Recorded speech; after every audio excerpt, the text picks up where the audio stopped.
نکلے۔ راستے میں طوفان آیا اور ان کی کشتی ایک جزیرے کے قریب پہنچ گئی۔ جزیرے پر عجیب عورت کا ملنا۔ تمیم داری اور ان کے ساتھی جزیرے پر اترے تو انہیں ایک بہت بڑے جسم والی عورت نظر آئی جس کے بال بکھرے ہوئے تھے۔ وہ عورت الجساسہ یعنی جاسوس یا خبر لینے والی کہلائی جاتی تھی۔ اس کی گود میں ایک بچہ تھا جو دودھ پی رہا تھا۔ بچہ بول اٹھا۔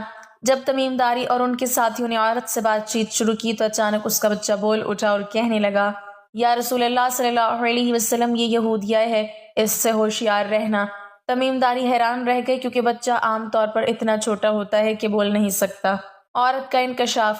عورت نے بتایا کہ وہ دجال کے لیے جاسوسی کرتی ہے اور اس جزیرے پر رہتی ہے۔ اس نے تمیم داری سے کہا کہ تم مدینہ کے آخری نبی کے پاس جاؤ گے، اس لیے یہ بچہ بول اٹھا۔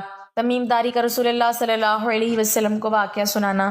جب تمیم داری نے اسلام قبول کیا تو انہوں نے یہ واقعہ رسول اللہ صلی اللہ علیہ وسلم کے سامنے بیان کیا۔ آپ صلی اللہ علیہ وسلم نے فرمایا کہ یہ عورت دجال کی جاسوس ہے اور یہ بچہ شیطان تھا جو انسان کی شکل میں ظاہر ہوا تھا تاکہ لوگوں کو آزمائش میں ڈالے۔ درس و عبرت۔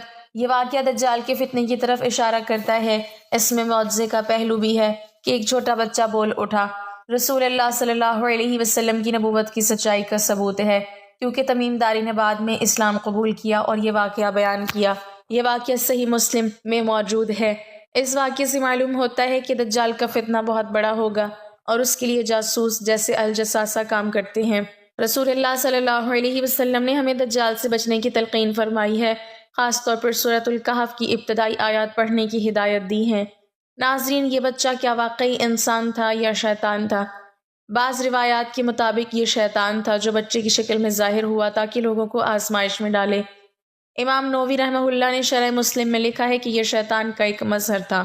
الجساسہ کون تھی؟ کیا وہ جنوں میں تھی یا انسان؟ وہ ایک عجیب الخلقت مخلوق تھی جو دجال کی خادمہ تھی۔ بعض علماء کہتے ہیں کہ وہ جنات میں سے تھی۔ کیا یہ واقعہ دجال کے ظہور کی نشانیوں میں سے ہے؟ جی ہاں، یہ واقعہ دجال کے قریب آنے کی علامات میں سے ایک ہے۔ جیسا کہ رسول اللہ صلی اللہ علیہ وسلم نے فرمایا، دجال کے فتنے سے پہلے تمہیں الجساسہ کا واقعہ یاد دلایا جائے گا۔ تمیم داری رضی اللہ تعالیٰ عنہ کون تھے؟ وہ ایک سابقہ عیسائی تھے جو بعد میں مسلمان ہوئے اور رسول اللہ صلی اللہ علیہ وسلم کے قریبی صحابی بن گئے۔